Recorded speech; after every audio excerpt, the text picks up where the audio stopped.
Today, it's Edwin's Monday evening property rant.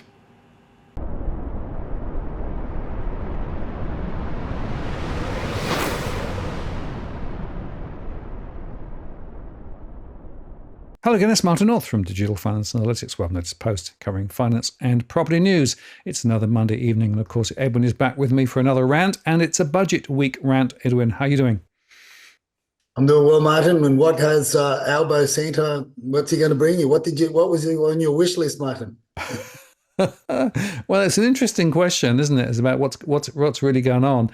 After all, the amount of noise over the last week or so with regards to the budget has been pretty remarkable. But guess what?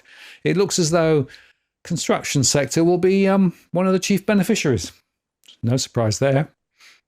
No surprise there at all. But we were told December last year, January this year, we were told, based on the meeting that I had with the developers, the big time the developers in Sydney, and what they're waiting for. It was just only a matter of time, because we soon have to move from the announcables. We soon have to start putting shovel to the ground and start doing something about it. I mean, we're going to talk about a little bit more about those numbers later on.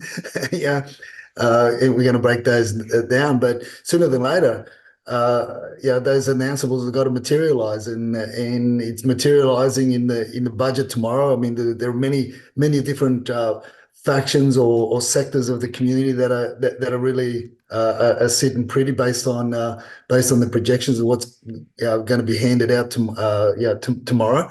And it's interesting that one of them, I mean, look, each to their own when it comes to solar power and everything, but the handouts for the net zero, the projection that we're on net zero, which is really causing a lot of problems in a lot of states and putting a lot of pressure on households because of the cost of power and cost of living. And also, it's affecting the Victorian property investment landscape, which is in turn affecting the renters as well. But it so happens that there's going to be a lot of handouts, from what I've been told, from what I've been reading on KPMG's website and so forth, but yet we've got the solar panels over in Homebush Stadium on fire at the moment. It's time to chat. Pretty crazy. And I actually made a show yesterday called Budget Smudge It, the announcables flow, because of course there have been a whole series of announcables.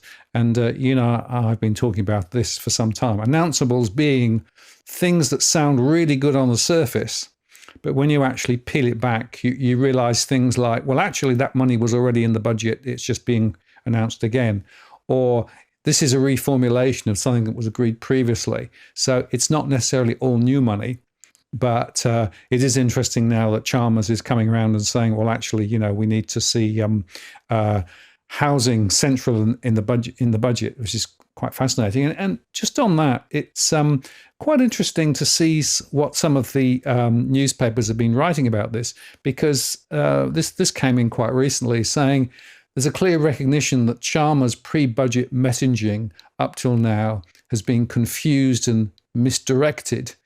And, they're now talking about the housing shortage and the 1.2 million houses to be built, et cetera, et cetera. Chalmers is now hoping that housing is going to be in the headlights next Tuesday, one of the most important budget measures to address the cost of living concern. So, I'm not sure how all this works. But I come back to one simple rule of thumb here, Edwin. This is all about politics, right? This is about getting to the next election. This is about getting re-elected. This isn't necessarily tackling the critical issues that need to be tackled. And just on the critical issues, let me just highlight the fact that they're now starting for the first time to talk about whether, in fact, we can accommodate the number of university students. Should we dial that back? Should the universities actually put more students into accommodation provided by the universities themselves?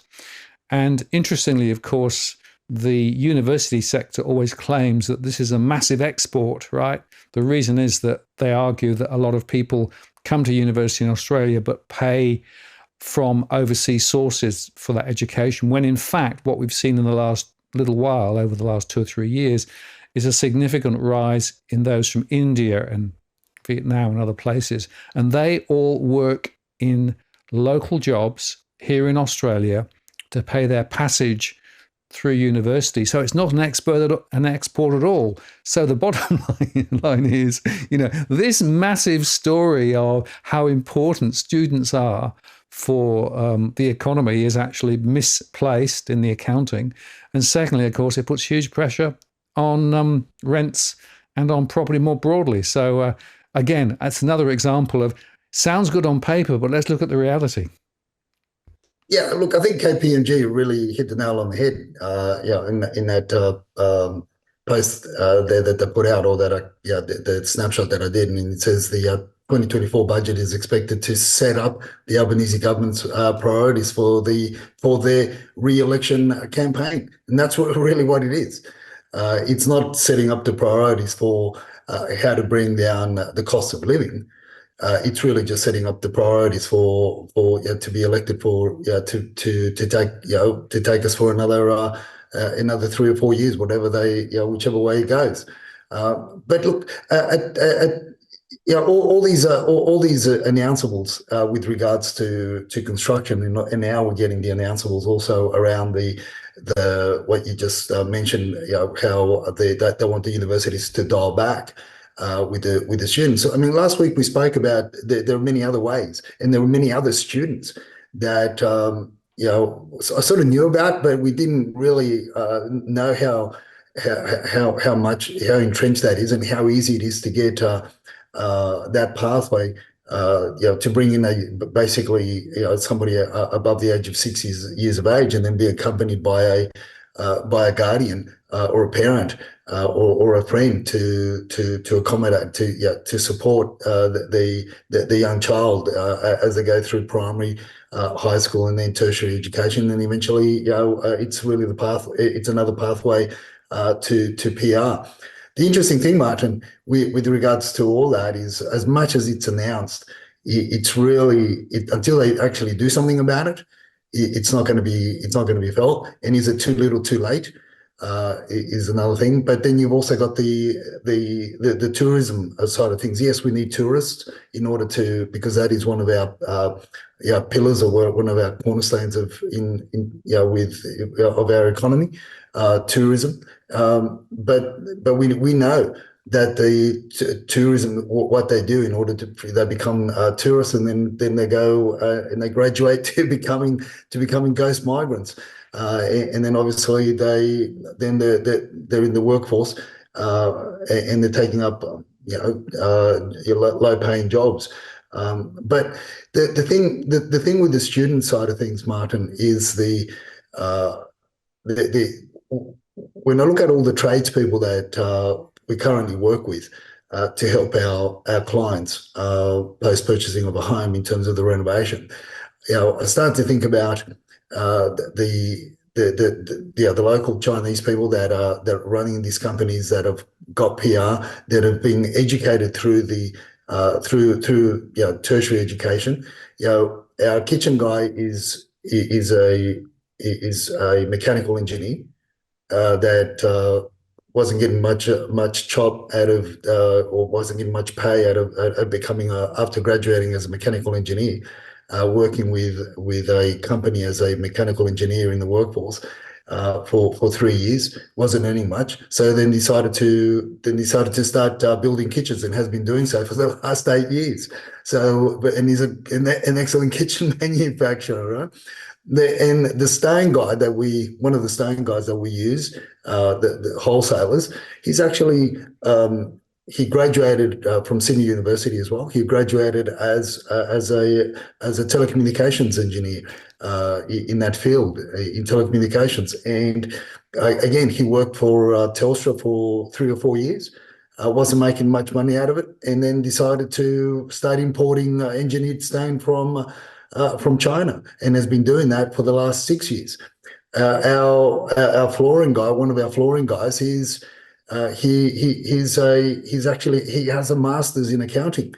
Worked for a medium tier accountancy firm, and couldn't see progress in working, couldn't see him, buying a home. So decided to start importing flooring from China, and he's been doing that for the last 4 years.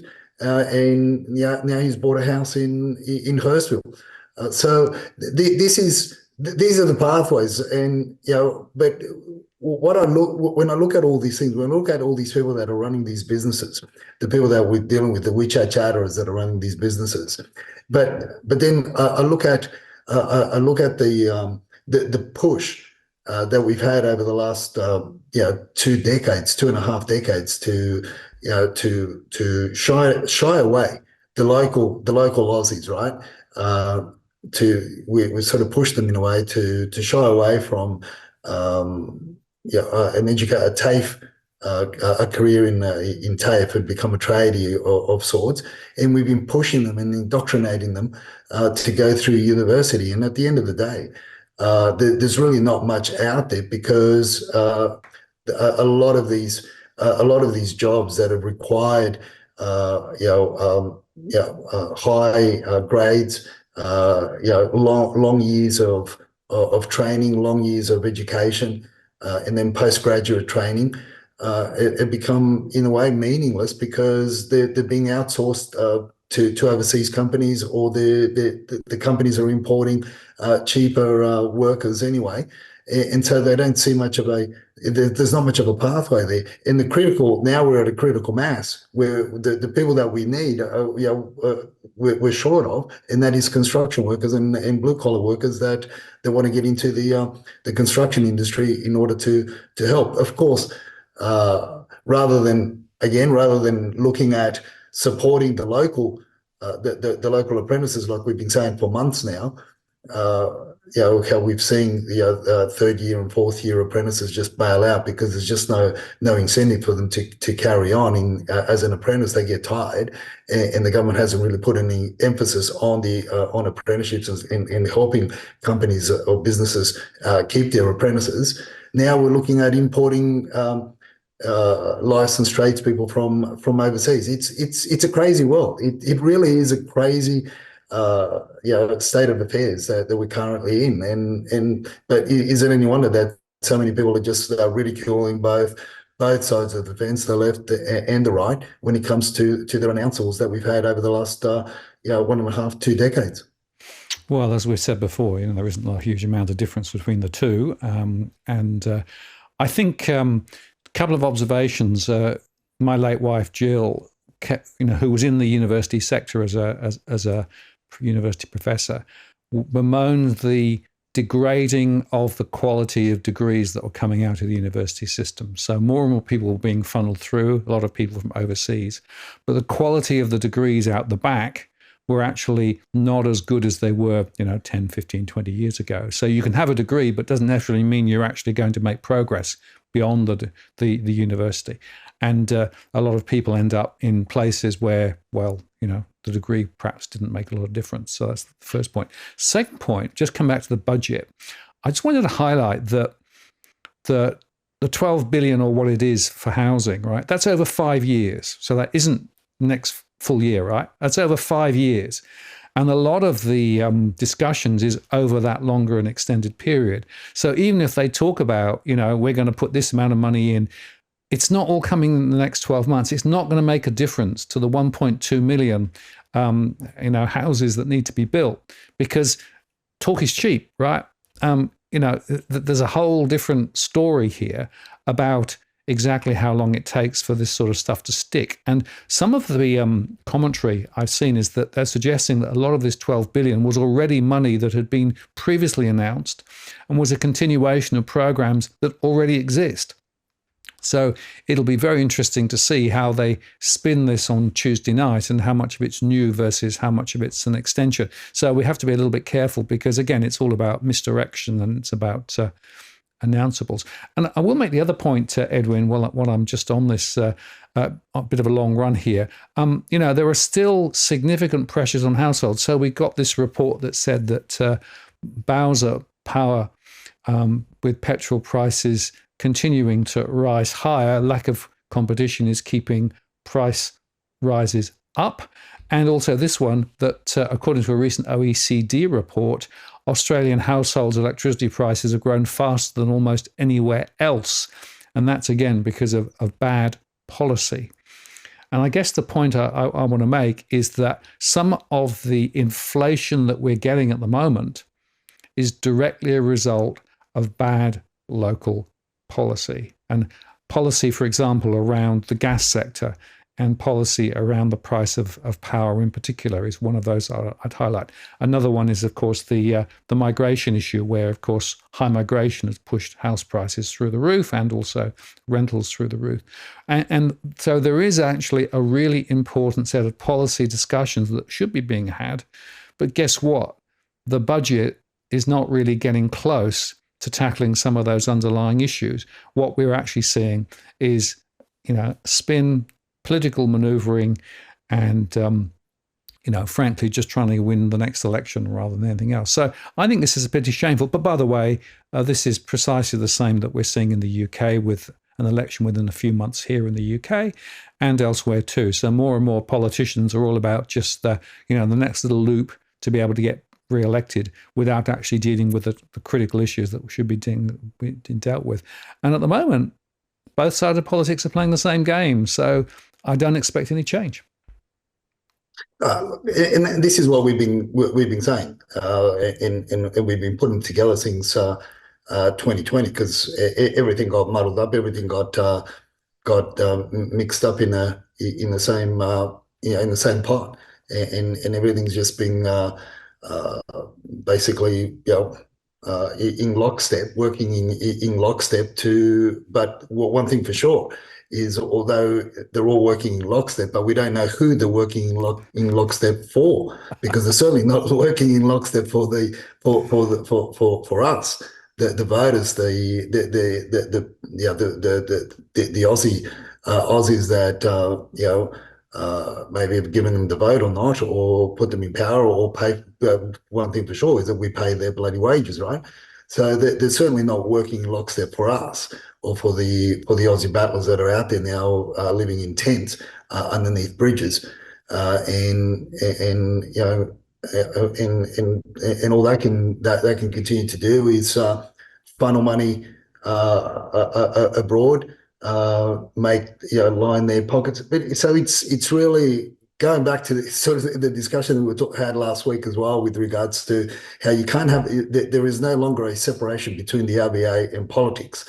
There is no longer a separation between politicians and the real estate industry. It's all just melted in the one pot. So that's the unfortunate thing. But we're going to have to live with it, and we're going to have to move forward with it. And we will continue to give our viewers and our followers those helpful hints that we have been given, and more to the point. One of the many things that I've had come across in the last few days is so many people that are in their rental stress and in a position where they've been given notice to vacate, whether it be termination of the fixed leases because the properties are going on the market, or under a no grounds 90 days here in New South Wales, and they're really pushing the proverbial uphill to try and find something of like in the era that they're been used to living in for the last 5 to 6 years. In one instance, there's a poor old bloke that's been in a home for 18 years, and he's been given his marching orders, and the poor bastard he's been an avid collector of antiquities, and he's got more stuff in a 2-bedroom cottage and in a garage than what you'd find in Sydney Museum. But where does he go? Where are these people going to go? Because investors are starting to sell out, especially the older homes that they don't want to fix. it's too costly to fix because of all the other pressures as well that all these policies, current policies and previous policy from the previous government have created because of the cost of living. And it's just a vicious circle that unfortunately is going to be swallowing up a lot of people. And and there's going to be a lot of despair out there. There already is. It's not that there's going to be. There already is. We already knew that that this was coming, and I guess we were hoping that it wouldn't be as bad as what it is. And unfortunately, it's only going to get worse. Yeah, I think we are not through the bad times yet. We're probably in the foothills actually, because of course the latest estimates of growth is lower than previously over the next couple of years from the Treasury, despite the fact that, of course, the Treasury is claiming that inflation will be back below 2% later this year, which is way, way ahead of where the RBA is. And it's interesting that Christopher Joy actually made an article the other day, which I thought was quite interesting, because he was saying that, the RBA has got some mixed messaging going on at the moment, and the long-term forecasts were left pretty much unchanged, but the board did discuss the option of raising interest rates. That really wasn't reported that much from those who actually were at the press conference and beyond. And so he's perhaps talking about contradictions in the board statement, and possibly there's a more dovish posture from some of those on the board than from the RBA staff members. And maybe there's a bit of a tug of war going on, but he did actually highlight again, and I think he's onto something here, that central banks around the world have been trying to manage their political risks as these elections loom around the place, though, whether that's the US, whether that's the UK or Australia. And the IMF warns that central bankers today face many challenges to their independence. Calls are growing for interest rate cuts, even if premature, and are likely to intensify as half of the world's population votes this year, the IMF says. Risks of political interference in bank decision-making and personal appointments are rising. I think that's a really important observation, that there's a lot of political pressure on central bankers as well. Poor central bankers, But they created the problem in the first place. They took rates way too low. But the consequences are really coming through. And, this past week, I don't know whether you saw this particular story, but there was quite a lot of discussion about, quote, distressed sales are up. Now, distressed listings, we'll talk about that in a second as to whether that's meaningful, because, of course, we've discussed before that agents tend to use distress as a way of trying to get people to sell or to buy and, to have a look because maybe the price is good. But it is worth just highlighting the fact that, according to this article, distressed listings determined by a selection of keywords such as desperate sale and urgent sale, as in property advertisements, are actually rising. And it's interesting, if you look at the map there of southwestern Sydney in particular, it's a hotspot. Now, I thought that was interesting because my mortgage stress data shows very similar hotspots from there. Now, this is mortgage stress based on cash flow rather than distressed sales.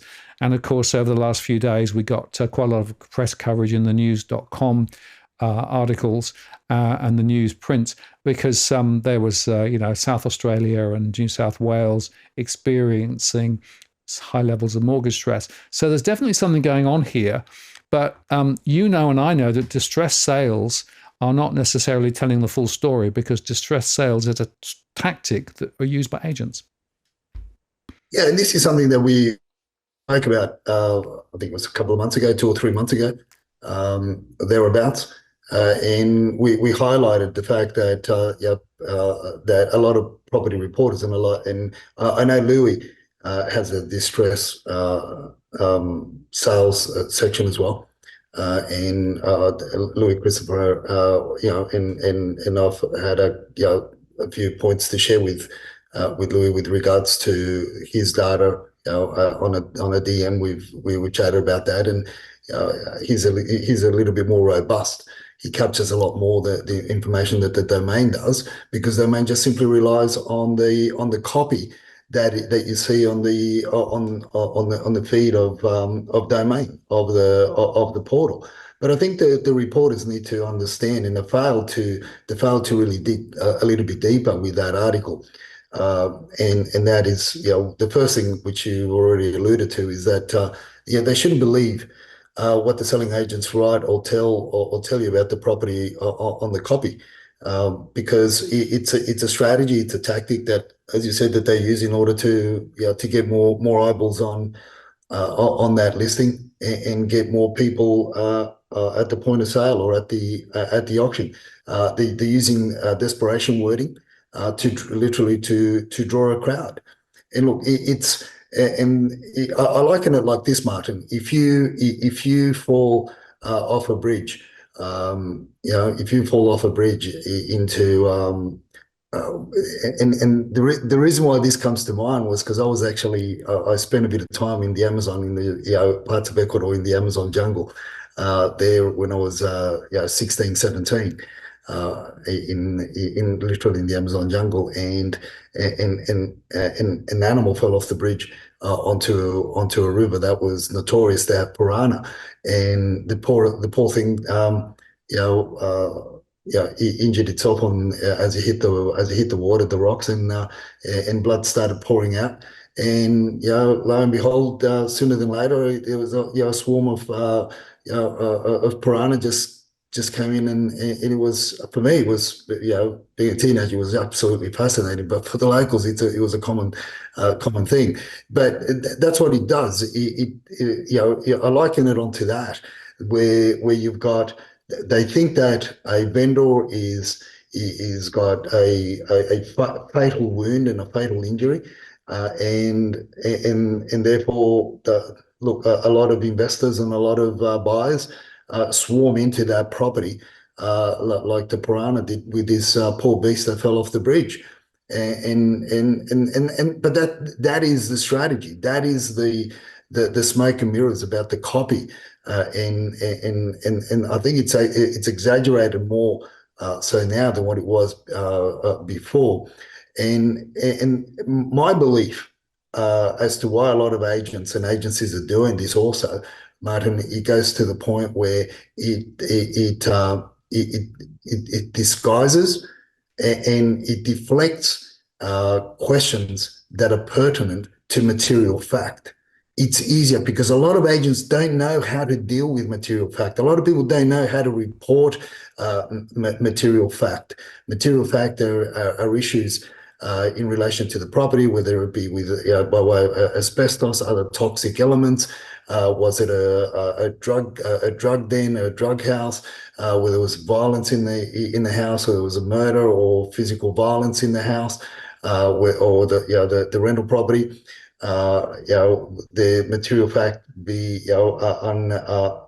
unsanctioned or non-approved extensions to the property, mold, and a whole bunch of other things as well. But it's an easy way to do this, to put this out, because a lot of agents, they know. Case in point was on the weekend. Was with one of our clients, with a young couple. We were looking at homes in the Penrith region, and they wanted to see a home that had a granny flat at the back, and we went in there, and I sort of had an idea that it may not be approved. But the first question that I asked when I walked in, and I asked the agent, was, is the second dwelling approved? And he was, I don't know. The current owner bought it like this. Just because the current owner bought the property like this doesn't mean that it was approved. But this is this is the fallback position. Obviously, this listing wasn't.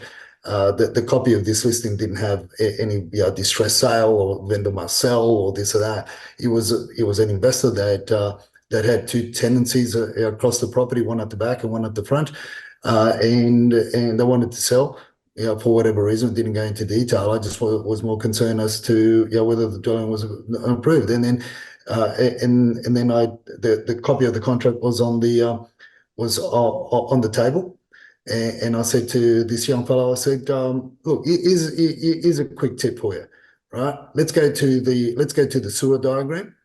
And then he's going, oh yeah, but these contracts in the Penrith region, most of them don't have the sewer diagram. So let's just entertain me for a second. Let's just have a look, right? And lo and behold, it was right there at the back. The sewer diagram was there, and on the sewer diagram was the current up-to-date sewer diagram in the contract of sale was reflective of only one dwelling. And in other words, the second bathroom in the dwelling at the back was not on the sewer diagram. There was no notation or no. So now I can't say that it wasn't approved, but I can tell you, I can bet your bottom dollar that it isn't approved because thus far, everything points to the fact that the second dwelling isn't noted on the current sewer diagram in the contract of sale. Like I said, I can't be 100% sure, but I'll tell you what, I'll put $10 on it that it's not. But I said to the agent, I said, look, you're a selling agent, and wouldn't it be prudent for you to avail yourself of the information before you go to market? But they just don't really care. So this notion of desperate vendors, that the vendors must sell, all this, it's just a camouflage because they don't want to know. It's, look, if you don't tell me and if I don't hear it, I don't have to disclose it to the purchasers. And that's what it is. It's really a camouflage to basically move purchasers along so that they don't have the right information when it comes to purchase. And the unfortunate thing is 98% of buyers fall for it, and they fall for these desperate sales like because they come in, it's a frenzy, and then they get, the auction becomes all emotional, and everybody seems to leave logic on the front lawn before they register to bid, and that's the unfortunate thing. So that's all it does. And when you also talk about the distress sales that Redmond and the other reporter wrote about on that article, that they speak about the Blacktown LGA, and they also speak about the Parramatta LGA, and they spoke to a couple of agents, or one agent across Blacktown and one agent across Parramatta, but they forgot about the fact that even distress sales or mortgagee in possession in these areas, properties that have come up, they're fetched higher prices than what they have in even 6 months ago, and the market is really going strong. You and I understand the difference between distress, like mortgage stress. You and I understand what mortgage delinquency is. You and I understand what mortgagee in possession is. But unfortunately, a lot of people don't understand that, what it means between the terminology, or more to the point, the gap between mortgage stress to mortgagee in possession, it could be 4 to 5 years before you get kicked out. But your overlay of mortgage stress, it's very real. It is very, very real because you and I know, and more critical is how much that mortgage stress, how much pressure, and that pressure, how much it's impacted on people's lifestyles and the way they've lived. So if the government is serious, if the government was serious about this budget, if the government was serious about moving forward, if the government was serious about doing anything to make the lifestyles across rentals and across ownership of property better in this country, they'd have to put a pause to the current immigration policy. Unless you bring into the mix, it's just announcables. Well, absolutely. Well, I've said for some time that migration is one of the keys, and energy policy another key. But just going back to that little tweet that you put up, I thought there was such an excellent summary, Edwin. The fact is that property reporters don't do much in the way of research, right? They don't look at the nuts and bolts. They don't. So we shouldn't believe what the agent says about in the online copy. Desperate wording, drawing a crowd, right? Desperation stimulates, excites, right? And very importantly, desperate phrases and wording have become the new way of selling. They fend off questions about material facts and flies in the face of the fact that in some cases prices are still going up. I mean, that's a brilliant summary of the current state of play. And yet, if you look at all of the rubbish being written, again, on the online portals in particular, people will be completely misled. So, be careful, be cautious. Yeah. We go back to breaking everything down, and that's what you and I try to do, to educate and to give a heads up and to make sure that our followers and our viewers are informed, as they have been over the years, in order to be in better standing when they face off against the WeChat Chatters, the silent tigers, and and the desperate new kids on the block and the desperate housewives. Because you go in there equipped, and you always got to have that price point. You always got to have that price where you can walk away and say, well, I didn't get it at that price. I can walk away, and you haven't lost anything other than you've maybe a bit of time, but you've gained a greater level of experience by asking the right questions, pressing the agent to provide more answers, and informing the rest of your team, your conveyancers and everybody else, as to the state of the property and what they need to research, if you don't have anybody acting for you on the purchasing side of things. Absolutely. And, you've been on fire this week, Edwin, because the other tweet that I really liked was, can we run the numbers, right? Numbers don't lie. So you did a little bit of a back of an envelope calculation, right, based on the 1.2 million homes and how much they're talking about. The circle can't be squared, can it? No, and this is where having a quick chat before the rant. And I get so fed up with, when you hear about percentages and you hear about billions and you hear about pledges and this and that, and so I was looking at that over the weekend, and I thought, shit, look, let's break it down. Let's just I'd like to do break this down with Martin on the Monday and really spell it out. So. Now, we know for a fact, right? We know for a fact that it cost the state government, the Northern Territory state government, it cost them $1.2 million per home that they built for the one of the Aboriginal communities in the Northern Territory. If you recall, there was a number of stories and articles about that about a month or two back. So, but I've brought the figure down to 900,000.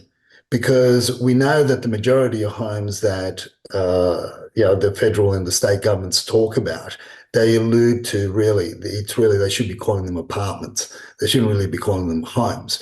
So I've capped the figure, and being generous, I've said it's going to cost the government $900,000 to build these homes, and this is based on the averages across Sydney, the Sydney region, in terms of what they would buy the land for per lot and what it would cost to build on average a 2-bedroom apartment per lot.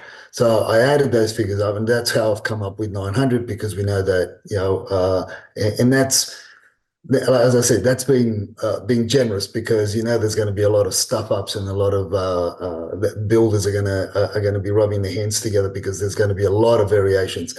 Anything the government's got its hand on, there's going to be a hell of a lot of variations.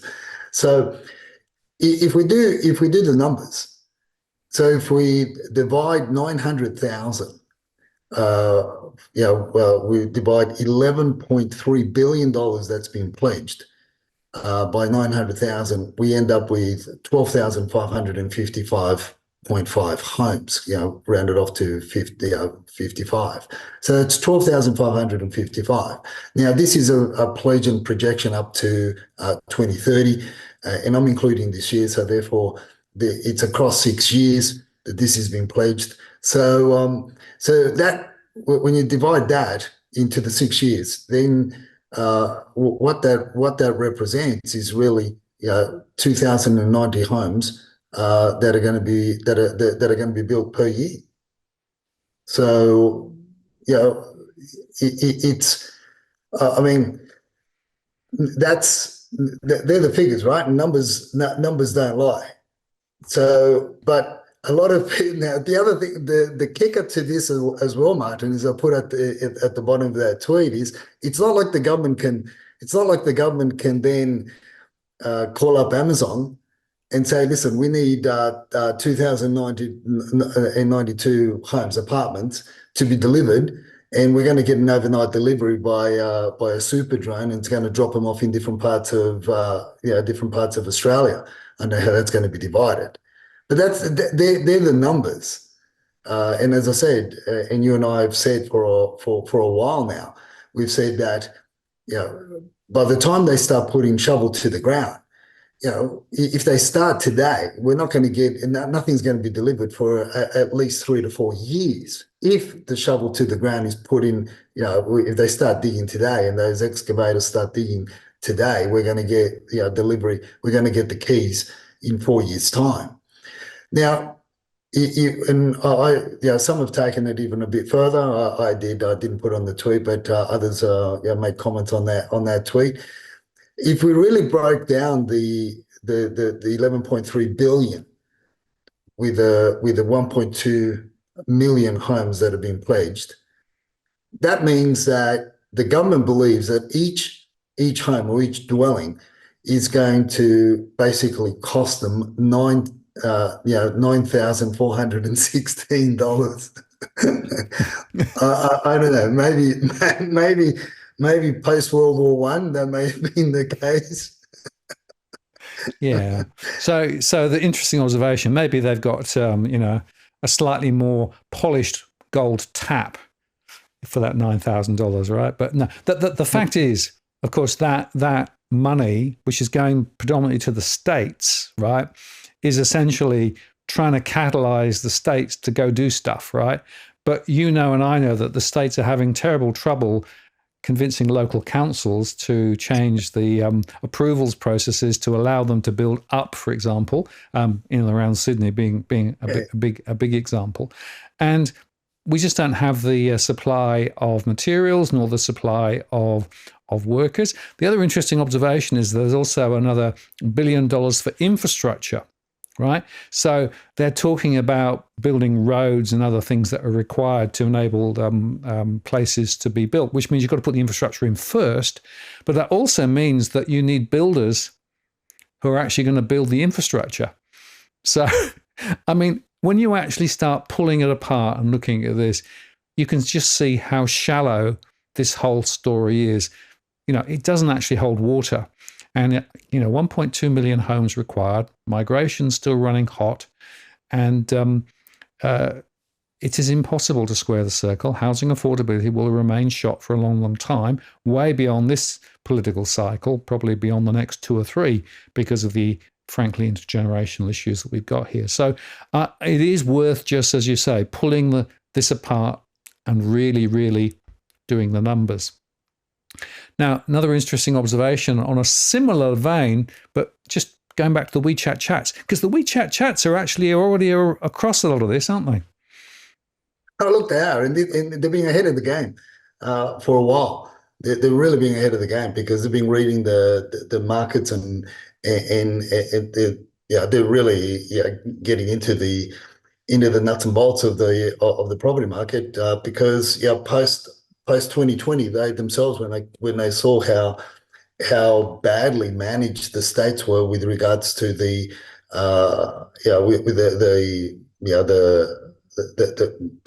pandemic policies that they were running and what they did to small businesses, and how many states, I think a case in point is Melbourne hasn't recovered. I think read somewhere over the weekend that there's been 18,000 small businesses that shut down in Melbourne in the last 12 months or thereabouts, which is phenomenal stuff. But we knew that, and when they started focusing more, and this is when obviously Dusty and Evan have been, right into following the WeChat Chatters on WeChat on the platforms, and they've been, they're invited to join some of the groups that are very, very, very avid property investors, and it seems the chatter over the weekend, over last week and the weekend, has been really hot around. They're asking the question. They're sort of wondering, has the Victorian government finished, or they really want to do away? They really want to bury property investors of not just the WeChat Chatterers, but every other property investor, people that have invested in properties because of the high land tax, the regulations around the gas heating and gas stoves. But now the chatter over the last week, Martin, has been going off the charts, because they believe that they're going to this notion that the state government is bringing in with regards to reglazing of properties, particularly rental properties. I mean, that's going to cost them. If you think, which you and I discussed, if you think that the stoves or updating the cooking facilities was costing them $3,000 or thereabouts, heating facilities from converting from gas to to electric or wood fired, whichever way they want to go. But other than gas, it just can't be gas. It was around $6,000. But now, when you start talking about reglazing a home, hearing Sydney, talking to our contacts, our windows contacts, our glaziers, I mean, we're talking upwards of $20,000 to $25,000 per home, and that's their side of it. Then you've also got, there's the carpentry, then there's variations depending on what type of, is it double brick, do you need commercial channel, do you need semi-commercial, is it the rezoning, do you have to meet the new standards around BAL 40 or whatever BAL you're surrounded by? There's all these other issues. Bottom line is they went off the rails, and they're just saying we just got to continue to get out, because this government's just not going to stop. So then I started thinking, and having my conversations with Dusty and saying, what is the state government really playing at? Is this one way to fix the crisis down there? Because everybody wants to get out of Melbourne. Nobody wants to fix it. Kick the investors out, kick the property investors out. But unfortunately, the short-term effect, there's a short-term pain is a lot of rental properties go on the sales ledger. Less properties on the rental ledger, and this is why we see such a disparity between both sales and rental numbers between Melbourne and Sydney. It's painful. So they're calling, they just continue to get out. Yeah, and just on that, I saw this slowdown in Geelong, which of course is on the outskirts of Melbourne, where you've actually seen the momentum ease. The average time to sell is now 45 days, and the drop in value of 7.76%. And Geelong is a bit of a bellwether. I'm seeing that in many other parts of Victoria, in around Melbourne in particular, where there's no momentum, where more people are trying to get out, more investors are definitely trying to exit. And, the price movements are the weakest now in the country, other than over in Tasmania, where, of course, there are some other issues there too. So I do think there's a very significant difference between what's going on in that part of the country relative to, say, Sydney, or maybe elsewhere, or indeed on the Gold Coast. And in comparison, if you look at this record coast cranes count, 61 towering above the city skyline on the Gold Coast, with a record number of cranes on the so-called glitter strip. The latest crane index shows there are 61 towers above the city, with 22 removed during the past quarter, but 22 now going up as new projects begin. And they have arrived at places like Main Beach, Palm Beach, Broad Beach, and elsewhere too. So there is something weird. Now, okay, you can put it down perhaps to the upcoming games and what have you in a few years' time, but the migration away from Victoria is just getting stronger and stronger and stronger. And as a result of that, more pressures, of course, in some other parts of the country. People are also moving from Melbourne to Sydney. I've had a conversation over the last couple of weeks with two people looking to up stumps, get out of Melbourne for the very reasons that you've been talking about, the Edwin. Looking at Sydney, looking at the outer urban area of Sydney, and a couple of others looking to go up to Brisbane. So it sort of just re-emphasizes again, the WeChat Chatters have their finger on the pulse, are on ahead of the curve.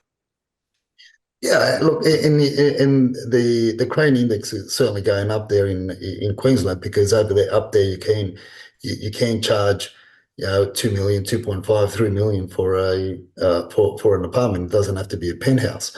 When you're talking about Palm Beach, and all the beaches up there. But when you start talking about Parramatta Beach and Blacktown Beach and Penrith Beach, well, you can't charge that kind of money, not just yet. Maybe in about 3 years' time, Martin. Who knows? 3 years' time, 4 years' time. We'll wait until our version of Avalon Airport is completed in out west. We'll see what happens. We'll see what happens there. But we are building snowfields in Penrith and beaches along Emu Plains when it rains. I think there's a beach there now at the moment, and Parramatta Beach and so forth. But yeah, look, the prices aren't strong enough here. Maybe in the eastern suburbs, you are going to have your boutique. There's no doubt that your boutique developments, not so much your high rise, but more your boutique. When we talk about boutique now, we're talking about 5 levels, 6 levels, and more spacious. But where it does demand those prices, which are your eastern suburbs, your North Shores, your lower North Shores, and some other exclusive areas of Sydney, but not just yet. But and then again, Martin, if you keep on bringing in more silent tigers, as the silent tigers have made, absolutely cashing up with the property market in India and bringing the money over here, who knows? It's as I said, we could end up having your $2 million, $3 million apartments in your Parramatta beaches and in your Penrith beaches and your Blacktown beaches. Who knows? It's just a matter of time. Bring enough people, create enough demand, throttle the supply, and Bob's your uncle, and then you and I can have dibs at the master franchise for Albo Co and Partners real estate in Blacktown.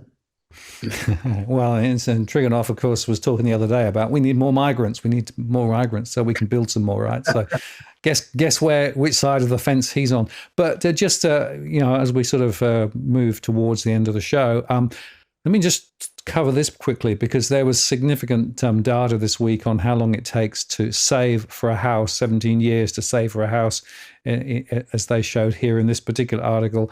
It's getting harder and harder and harder.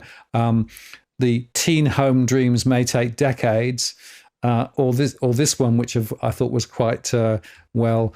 When I'm 62, I'll have the savings for my home deposit, right? Because according to new research from Finder, the average home price means that looking at a school leaver will save for 44 years to be able to save a 20% deposit for a medium-priced house, which would currently at 1.245 million, but would by 2068 balloon to $7.662 million, and it would take only 20 years to buy a unit. I mean, when you actually stand back and think about this sort of stupidity, it shows you just how bad and how broken the property market is. Well, I just sent you a quick photo on your DM on X, and I'm going to rebut what you just said there, because you can do it a lot quicker, Martin. You can do it in a year. You can do it in a couple of years but you've got to have you've got to have both. You've got to have the body and you've got to have the appetite, because apparently, according to the Daily Telegraph. And you can put that, if you can slide that image in, according to the Daily Telegraph, you can just need to open up an OnlyFans page, and you can do it in months. You could, some of these young people that want to sell themselves on OnlyFans, they're pulling in apparently, $100,000 or thereabouts per month. And they were getting into the property arena. So there you go, Martin. So it's there are ways. There are ways. You just have to prostitute yourself, right? I mean, the government's really been prostituting itself for the last 3 decades. And the unfortunate thing is, it's all manipulated, it's all created, it's all orchestrated by those that are at the helm. And who else do we blame? On one of my tweets that I posted out, somebody said, with regards to when I said, follow the numbers with Albenomics there and his pledge of 11.3, somebody put there in one of the comments, said, what's the alternative? There is no alternative. We vote the other mob in. Okay, they'll pledge 15 billion to build a 1.2. That's not going to get us many more, but they're not going to dial anything else back. They might announce dial back of this or a dial back of that, but it's too little, too late. And how much more, or how many more is going to be created, or how many more issues are going to be created in order to dial back to get to we're never going to get to normality. We're not ever going to get back to, I don't believe we're going to get back to normality, what we used to consider as being normal 15, 20 years ago. Not in my lifetime, because the last 4 years have just been on supercharged and on overdrive. And all because we seem to be heading faster at a rate of knots to self-destruct as a society, as humanity. Yep, I agree. The self-destruct tape is definitely running at the moment, I fear. Let's quickly look at the numbers, and as we look at that, we can see here that on the 6th of May, we had 16,208 in Sydney. If we jump forward, 16,237 on the 13th of May, so slight increase, but interestingly, tracking now stronger than last time around. So there's a little bit of a change in Sydney. But material, probably not. No, the demand is, look, the demand is certainly not quenching the rise. We've almost got 1,000 more listings on market now than what we had than what we had in 2023, and from same week 2023. But although we've got 1,000 more on market, it's really not making a dent, because the demand is very strong. A lot of properties, a lot of agents that we talk to, they're selling the homes. They're getting, according to them, they're getting phenomenal offers, or very mind-blowing offers. 1 or 2 weeks into the marketing campaign, whether it be an auction campaign or a private treaty campaign. Depends on what part of Sydney you're looking for property, and that's in a lot of the markets in Sydney. Some won't sell before auction because they know they're still pulling out 15, 20 registrations, or people register to bid on the day. Creates a greater frenzy and emotion and hype for the agents to market themselves across that that patch. So yeah, it's the demand is still there, and it's still driven by a lot of money that's coming from abroad, and a lot of the people that in a lot of the areas where that they could afford, they've been pushed out further afield. And again, I go back to my prediction that very soon, perhaps I'll even call it as no later than the end of this year. We may not have a suburb in the Sydney region, according to their main, that has a freestanding home that's less than $1 million. I mean, that might be a little bit rich, but when you start thinking about your homes around, some of your Bidwills, Mount Druitt, and that, but when you start going to even today's auctions, and you start going there and you see some of the derelict homes that are being sold by way of private treaty or auction that are fetching $750,000. I mean, it's crazy. It is crazy stuff. And I'm talking about freestanding homes. I'm not talking about apartments or townhouses. I'm simply talking about freestanding homes. Yeah, well, the prices are way off, and interestingly, down through Allway and down into the Illawarra, prices are falling at the moment. So there's a interesting change in different parts of the place. Just moving to Melbourne quickly. So on the 6th of May, 27,575, jumping forward and dropping slightly to the 13th. We had 26,377. So still more, a slight fall. But again, not really that material. And if I look at Brisbane, on the 6th of May, we had 3265 and then 3294 the following week. So again, the problem with there is significant demand up there. But once again, when you can see the contrast between Sydney and Melbourne.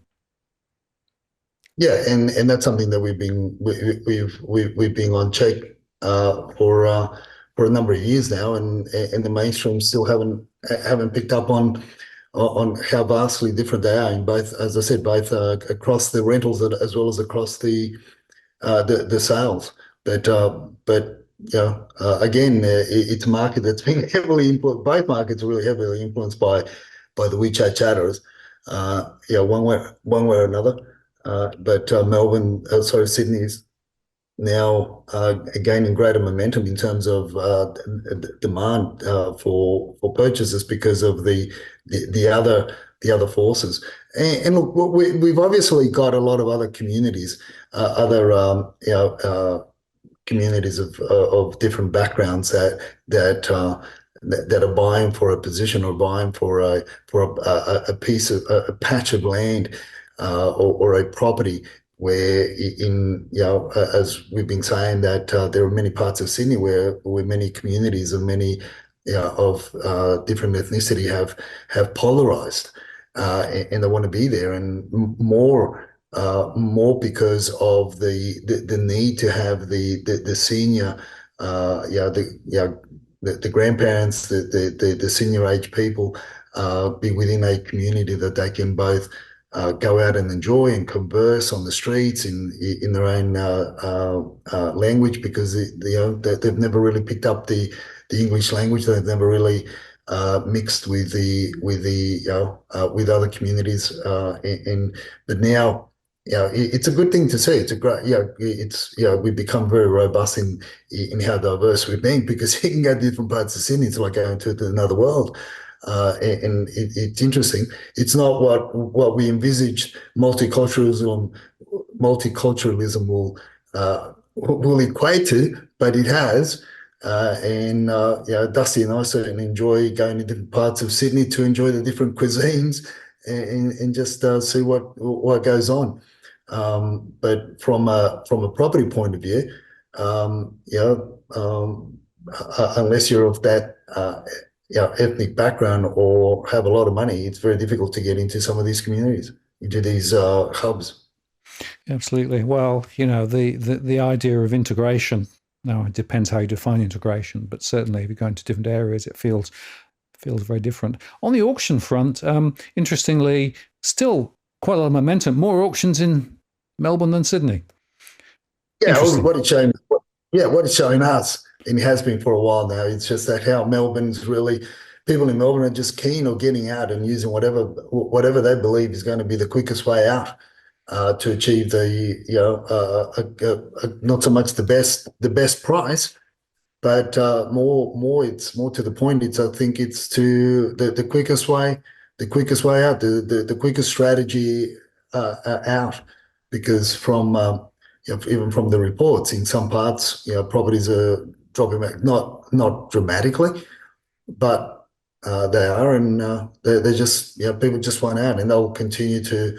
I think those numbers will continue to stay high.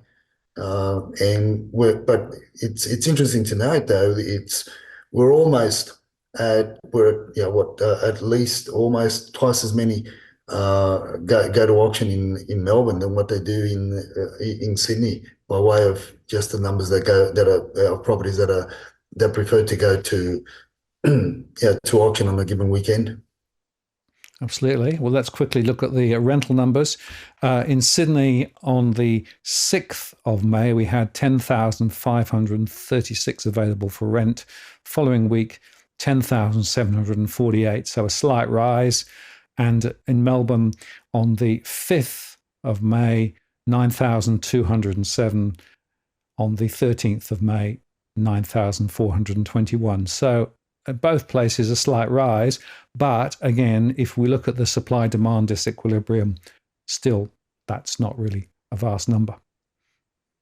No, not when you start talking about the demand. Not when you start watching, reading, talking to private commentators, on their different social media platforms, and you start seeing the visual images of tent cities rising up and so forth. Yeah, it's devastating. I mean, those numbers, as I keep on saying, those numbers, even just for the Sydney, those numbers were reflective of what we used to see across two LGAs, Parramatta LGA and Blacktown LGA at one stage, not across the Sydney region. It's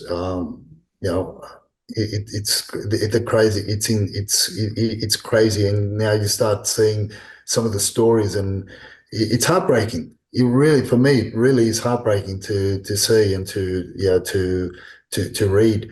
And the unfortunate thing is, my industry hasn't been helpful. By and large, they've created more impediments to facilitate people to stay, to take up longer leases. If you remember that property manager that came on the live rant that we had last year, I call her Karen. I don't know what her name was, but I'm just going to call her Karen. She was adamant. No way, I'm going to give anybody a long-term lease. Blah blah blah blah. What a meanie. Absolutely. Well, as we come to the end of the show, Edwin, I just wanted to share this picture with you. This is actually just down the road from where I live. The buttercups are out, the birds are singing. We've got late spring sunshine, so it's been a lovely warm day here today. And I just want to show you that it can be nice, in parts of the world where people always think that it's pretty awful. And I know that down there you've got a certain amount of coolness going on at the moment. So I thought you might like to enjoy the warmth and the sunshine and the birds singing and the buttercups before we come to your tip of the week. Well, I can also boast that the fleecies are out, Martin, keeping us warm. I've ordered a new fireplace for the house, and we just try to keep warm and just try to keep on smiling to keep our hearts warm, because there's so much coldness out there. And with all this polarization with different things, politics, geopolitical stuff, property issues, and everything else, people are becoming, unfortunately, bitter and cold. So my tip for this week, Martin, is let's try and do the opposite and start building your support networks, because the pain isn't going to go away. The unfortunate thing is the pain's going to get for some, it's going to become more unbearable, more painful. But this is where your support networks, or whether it be from a social point of view, from a financial point of view, business point of view, it's time that we started dusting out the old Rolodex, if you remember those, and start reconnecting. I'm trying to reconnect with some of the old builders and some of the old tradies that I worked with over the years, and the ones that I have been able to connect with. They're they're doing nothing. They've made enough to retire, but their retirement's created boredom for them, and and I've been able to help one or two along with the job here and there. But they're good tradespeople, so I'm reaching out. I'm creating those support networks to help our clients, and obviously there's other things that we're doing. Dusty's been continues to build. Dusty and Evan, they continue to build their support networks with the WeChat Chatters, with the trading groups as well. That's from a business point of view, and from a support network point of view, that's also very very strong because I don't know about you, Martin, but although we're surrounded by millions of people, billions around the world and millions around Australia, but there's sometimes that we can be lonely, and loneliness, if it goes on for too long, is not a good thing. I'm not saying that not saying that we're idle, but we can be busy doing things. But I just want to put it out there. Start building support groups, because I don't think the budget or anything else is going to bring any goodies that are going to really help. If anything, it's going to be a little bit more painful. We're going to need those support networks for us all to work together to get through all this crap that's going on at the moment. I agree, Edwin. And interestingly, there was some research that's published last week talking about dementia, and there were 4 things they identified that made a big difference. One was the strength of your social networks. In other words, how many people do you connect with, right? And the more that you connect with, the more likely you'll keep your brain in good nick. The second is when you retire, don't just stop. Do something. Have a purpose. Learn something, or keep that brain active. So even into later years. The third is exercise, and making sure that you get a good amount of exercise and fresh air, etc., etc. And the last one was to try and keep the weight right and eat the right things. So a lot of lifestyle things. And interestingly, the research shows that the trajectory of dementia is very, very different depending on to what extent you look after some of those basics. And I think that's really a very important reminder to everyone that, whilst people can be chasing house prices and, trying to find the next great property to buy, et cetera, there's a bigger, broader agenda here about long-term, survivability and long-term prospects as well. So I think those are very important messages in the context of everything we talk about today, Edwin. So I want to say thank you very much as always. I'm very much looking forward to our live show the Tuesday after next, which will be specifically on how you prepare your property for sale and some of the questions that you might want to consider. So I'm looking forward to that, and we'll look forward to that live show. But we'll have another Monday rant next week, and I look forward to that too. Meanwhile, keep warm. You'll notice that I don't have my fleece on tonight. It's actually lovely and warm here today. So we've swapped. The fleece is now down in the Southern Hemisphere. To keep us warm, Martin. You look after yourself. All the best. Say hello to Meteor and Luna. And now they've got more of a reason to get out there and chase more. What do you chase there? Not rabbits. It's mostly squirrels, actually. Yeah, the dogs are here. They're there. They're just had a little bit of a relax. We went out for a 5-mile walk this morning and enjoyed that. And they're now having a little relax before lunch. So that's pretty good. Anyway, thank you very much. Take care. Look forward to catching you next week. And thanks to everybody who's been sending us messages. And if you've got specific questions that you'd like Edwin to address a week on Tuesday, about preparing a property, drop it to us either on socials via X or Twitter, or indeed via the DFA blog, where you can send me a message direct. So look for that, Edwin. We'll see you next week, and have a good week. See ya. All the best. Bye. Thank you.